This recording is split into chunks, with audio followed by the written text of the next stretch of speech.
జాతీయ ప్రజాస్వామ్య దినం సందర్భంగా రాజ్యాంగ పరిరక్షణ వేదిక ఆధ్వర్యంలో కాకినాడ అంబేద్కర్ విగ్రహం వద్ద ఎన్నికల వ్యవస్థ స్వతంత్రంగా వ్యవహరించాలని, భారత రాజ్యాంగ ప్రజాస్వామ్య హక్కులు కాపాడాలని ఆందోళన చేపట్టారు. సిఐటియు నగర కన్వీనర్ మలకా వెంకటరమణ అధ్యక్షతన జరిగిన కార్యక్రమంలో ముందుగా రాజ్యాంగ పరిరక్షణ వేదిక కన్వీనర్ ఐతాబత్తల రామేశ్వరరావు, ప్రముఖ న్యాయవాది జవహర్ అలీ తదితరులు అంబేద్కర్ విగ్రహానికి పూలమాల వేసి జోహార్లు అర్పించారు. ఈ సందర్భంగా వారు మాట్లాడుతూ భారత ఎన్నికల కమిషన్ వ్యవహార శైలి అనుమానాస్పదంగా ఉందని అన్నారు.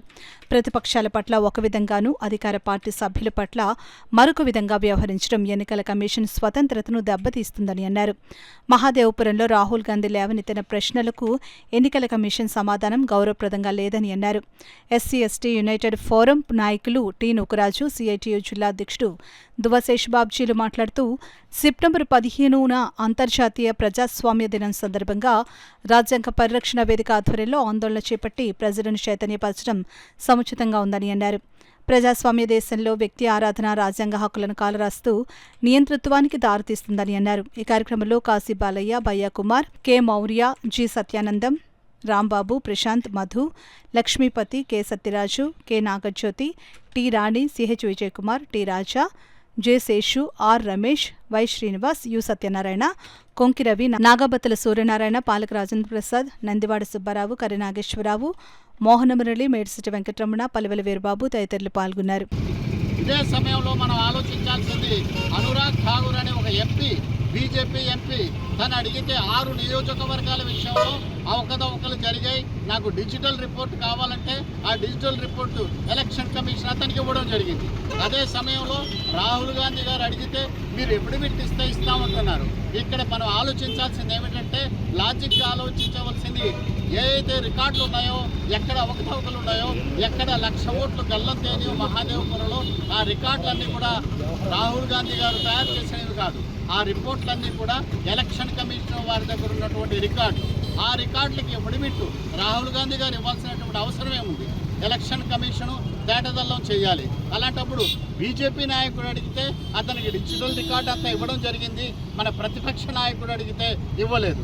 ఏదైనా అడిగితే సీసీ కెమెరాల్లోని వివరాలు కావాలంటే మన ఆడపడుచులు, అమ్మలు, తల్లులు, మన చెల్లెళ్ళు వీళ్ళందరినీ మనం బయట పెడతామా అని అనడంలో ఎంత దారుణంగా మాట్లాడుతున్నారో ఎలక్షన్ కమిషన్ మనందరికీ అర్థమవుతుంది. అవి ఏదైతే సీసీ కెమెరాలు ఉన్నాయో అది ఎలక్షన్ ప్రాసెస్, అంతేగాని బాత్రూముల్లోనో బెడ్రూముల్లో తీసిన కెమెరాలు కావు. అసలు అలాంటప్పుడు సీసీ కెమెరాలు మీరు ఎందుకు పెడుతున్నారు? 45 రోజుల తర్వాత ఎందుకు దాన్ని రద్దు చేస్తున్నారు? ఇవన్నీ కూడా ప్రతిదీ కూడా అనుమానాస్పదమైన విషయాలన్నీ కూడా ఎన్నో ఎన్నికల కమిషన్ ద్వారా ఈ భారతదేశంలో జరుగుతుంటే, పూర్తి ఎన్నికల ప్రక్రియని ప్రతి పౌరుడు అనుమానించాల్సిన పరిస్థితి ఈ దేశంలో వచ్చింది. ఇదే చాలా ప్రమాదకరమైనటువంటి పరిస్థితి. ఇలాంటి పరిస్థితి ప్రజాస్వామ్య దేశంలో రాకూడదు. ఎన్నికల ప్రక్రియను అనుమానించే పరిస్థితి ఏ దేశంలో, ఏ ప్రజాస్వామ్య దేశంలో కూడా జరగకూడదు. త్వరలోనే ఇవన్నీ ఏవైతే అవకతవకలు ఉన్నాయో వీటన్నింటినీ సర్దుకొని ఎలక్షన్ కమిషన్ ప్రాపర్గా క్లియర్గా ముందుకు వచ్చి ఎన్నికలు జరిపే ప్రయత్నం చేయాలని చెప్పి ప్రతి పౌరుడు భారతదేశంలో కోరుతున్నారు.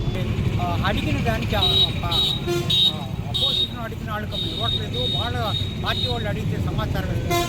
ఈ రకమైనటువంటి సమాచారం ఇవ్వడం అనేది పక్షపాతంగా కనపడుతుంది. ఈ పక్షపాత వైఖరిని మనం ఖండించాలి.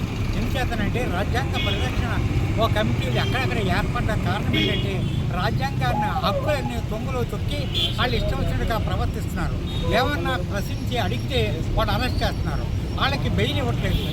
10 సంవత్సరాల పైగా జైల్లో ఉంచేసి వాళ్ళు బతికిపోయి అందులో చచ్చిపోతున్న వాళ్ళు కూడా ఉన్నారు. ఈ రకమైనటువంటి ప్రజాస్వామ్యాన్ని మనం ఎలా రక్షించుకోవాలన్న మనం ప్రయత్నం చేయాలి. ప్రజాస్వామ్యాన్ని రక్షించుకోవాలంటే మనమందరం కూడా ఏకతాటి మీదకి రావాలి. రాజ్యాంగ పరిరక్షణ గురించి మనమందరం ఏకతాటి మీద పోరాడాలి. మరియు వాళ్ళు మన తల్లులు కానీ, మన చెల్లెలు కానీ, మన అక్కలు కానీ, మరి వీళ్ళందరినీ కూడా రేపు చేస్తున్నారు, రకరకాలుగా హింసిస్తున్నారు. క్రైస్తవులు చర్చలు బద్దకొడుతున్నారు, ముస్లింలు మసీదులు బద్దకొడుతున్నారు. ఇలాగే దళితుల్ని అవమానపడుతున్నారు. ఏదైనా అడిగితే వాళ్ళని ప్రశ్నించే వాళ్ళను అరెస్ట్ చేస్తున్నారు. ఇదంతా తగ్గాలంటే మనం ఏకోముఖమై అందరూ కూడా మరి ప్రశ్నించవలసిన అవసరం ఉన్నది. ఏదైనా అరెస్ట్ చేసుకుంటే దానికి అన్నిటికీ మనం సిద్ధంగా ఉండాలని మనవి చేస్తూ సెలవు